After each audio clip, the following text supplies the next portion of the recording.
Welcome back. I'm in conversation with Karan Virwani. We work on this special episode of The Weekender. Karan, thanks very much for staying with us. Tell us about the trends that you're seeing post-pandemic in the demand for workspace. Are startups asking for more space, less space? Yeah. Commercially, how has it been? So we've seen, the complete behavioral change happen in terms of how companies are sort of looking at their workspace, from being a place where every employee had a fixed desk and a row of, seats and tables, to becoming spaces that are a lot more dynamic and more conducive for collaboration and people actually using the office as a social hub and as an identity of their organization. Days in the week where teams are actually coming in or people are coming in to do these in-person interactions or to huddle as a team and have, problem solve or, do town halls that is going to help build culture. So one, the office is becoming much more for collaboration and culture. We are seeing that, there's a difference in different sectors. So in Mumbai and, in the financial sector, everyone is pretty much back in the office. Some of the banks, the guys never even left the office.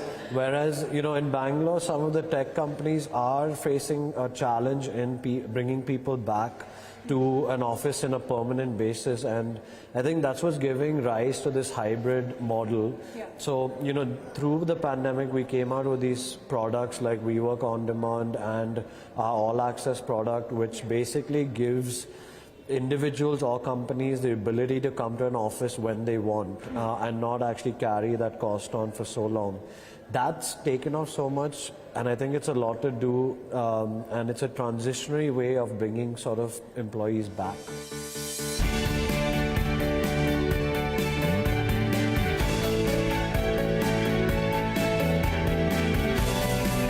We want to know who you are outside of WeWork.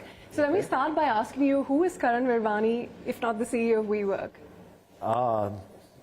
I am someone who loves the outdoors. I love doing anything that involves, being in nature. So trekking, or I grew up horse riding. I used to be a national level horse rider. Oh. My passion is heavily into food. I love food in any way. My first business was an F&B hospitality business. Oh, that's nice. And both me and my wife, whenever we travel, that's how our whole trip is planned. It's just basically around restaurants and what we're going to eat.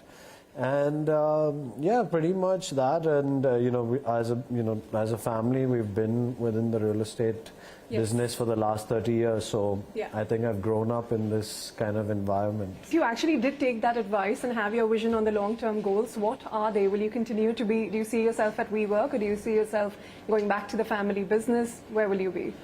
I think this is something that, my journey, I think, generally is to try to build things that will last longer than me. So, whether it's WeWork or, 10 years later, whether it's something completely different. Yeah. My nature is to be an entrepreneur, to build things from ground up. I think that's what excites me the most. So, but do you see yourself going back to embassy, for instance? Yeah, I mean, it's my, it's our family business, and I am also the eldest of 3 brothers. Okay.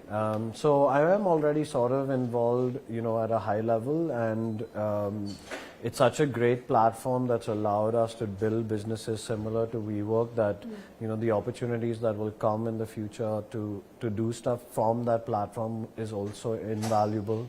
All right, Karan, it's been a pleasure speaking with you. Thank you very much for your time. Thank you so much. Thank you.